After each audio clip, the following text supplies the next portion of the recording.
Good morning. I was taking the kids to school, reflecting on some things, and honestly seeing people put in some of their gardens, and that made me think about my grandfather. My grandparents, my grandmother and my grandfather, and there's a lot of been bad said, and there's a lot of been good, and this I think is pretty interesting. Little tidbit about him.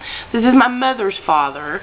He had the best gardens around. They had the best gardens around, and I love me a good fried green tomato. I love me a good fresh tomato with some salt and pepper. I mean, I'm a tomato girl. Fried green, though, all the way. They had the best. I mean, even sold the produce around town to the grocery stores and other markets, and gave them as gifts more than anything, because they would have, oh my God, boxes and boxes and boxes upon boxes.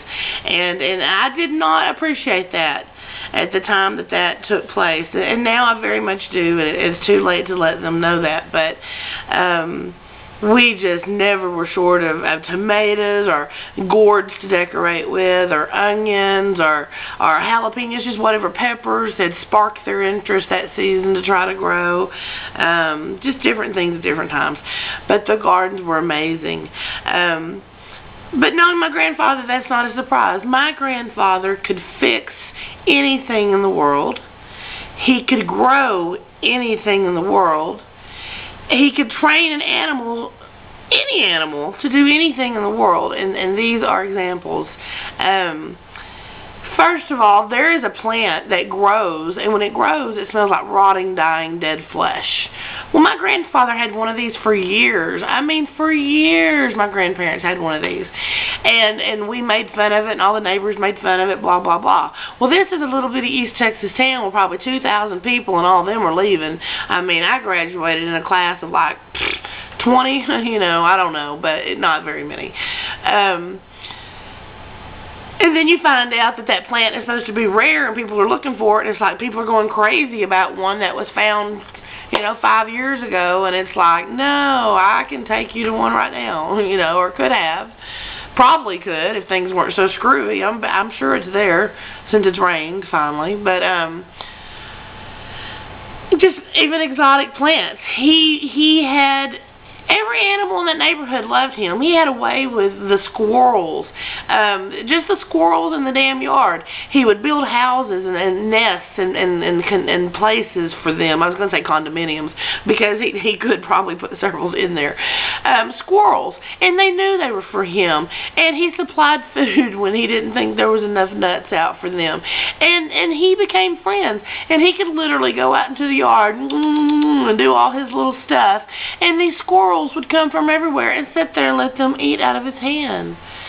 It was amazing. They had a mulberry bush in the yard, so there was plentiful, you know, of fruit and with little seeds and things like that. But these squirrels would just come out of everywhere. And then hummingbirds. You know, people just don't have hummingbirds anymore. He didn't even have to have the feeders. He just had the hummingbirds. But they had a lot of plants. They had grapevines. They had flowers. Unfortunately, as they got older in their years, they missed the flowers and the things so much they hung plastic fruit in the trees in their place. So it would still look like something was growing. You know, it broke his heart when he couldn't be as active. But anyway, the animals loved him. He had a dog that he trained to help him fix the car. He was like, you know, I think it was Little One. Not exactly sure about that, because there's been several. They used to breed Eskimo Huskies, just all kinds of dogs. But there's been several that have been family dogs, and there was one named Little One, and it was probably him. But one of the dogs trained to help him work on the car. He'd be like, I need you to go get the flathead screwdriver.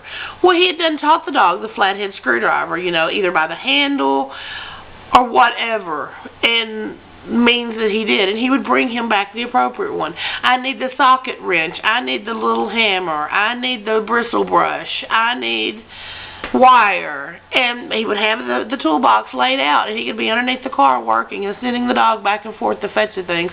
And he would. The dog would go. He'd go put it up now, and he'd go put it up, and he would show everybody. He just had that way. He could take something apart, completely tear it apart, put it back together, probably better than it ever was. It would probably do more than it was ever intended to do, and use half of the parts. Amazing. You know what else was amazing? Couldn't read or write a damn thing. Nothing. Looked at the pictures. I was 18 years old when I found out my grandfather's story, a little more of his story. And I know there's so much more, but our family's so fucked up, nobody will talk to each other normally and tell anybody anything, and the time has now passed, and I just have to kind of dig it up in records now. So I'm glad that I was at the age I was when people were at least talking and not paying any mind to me being in the room, so I picked up and gathered some of that information, because by the time my sister and brother got to the point of knowing these people, it had already dissolved. So, anyway, I was 18 years old, and I was in school, and I did all kinds of journalism things, and I won all kind of awards for headline writing, and, story writing, editorials, blah, blah, blah, blah, blah. And, just really had a good time. I love journalism. And I had went to the school to win an award, and my grandmother then said, your grandfather is so proud of you. He can't read or write. Here's the deal. I think he was the youngest of 11 kids. It was 9 or 11, and I have looked it up before. I didn't, refresh my memory, because I just like to talk off the top of my head. But 9 or 11 kids, and from what I understand, he was the youngest one, and others had died off from the illnesses back then, or farm injuries, or just gone off and never came back, or wars, and just different things. And he was the last one to be at home, and Mama just couldn't let him go. And so she never let him go to school, and he just nothing. He was her right there with her. He didn't know no better, and that's exactly the way she wanted it, because she felt like she had lost everybody else. But my grandfather did have another brothers, of course, and he had taken off with one of them to the county fair and had ran into my grandmother, and it was just, I guess, love at first sight. And my grandmother brought him home, and I guess he never went back. He ended up moving off away from his mom, which probably killed her, I don't know. But my grandmother did not better him. My grandmother is a very controlling, manipulative person, and she liked the fact that he was helpless in a way, and she kept him that way, and she used it against him all the way up to almost the time he died. You never could write, you never could read, you were just dumb, just all these kind of horrible things. But you know what? He laid the railroad track all the way across this country. If you've got to get from here to there, or your package is due, the railroad that it's riding on, my grandfather probably broke his freaking back on to put there. He worked his ass off. He was good to everybody he came in contact with, as smart as a whip, as I've already explained, and was abused. He was abused by my grandmother, but I think she reminded him so much of his mom that I need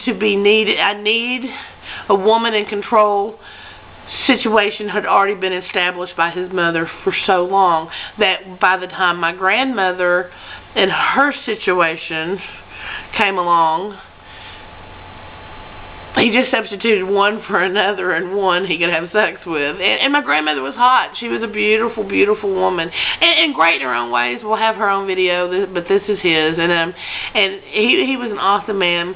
Even when he died, my mother had written a poem about her father, which if I can find, I'll add to the website, because she totally deserves to have it read and have credit for it, because it's beautiful. It handed out tomato packet seeds. So he was just kind of a neat guy, and he would open up the newspaper my whole life, and he would look at the pictures, and he could pick up on a conversation. Of course, he listened to the radio, so he knew what was going on.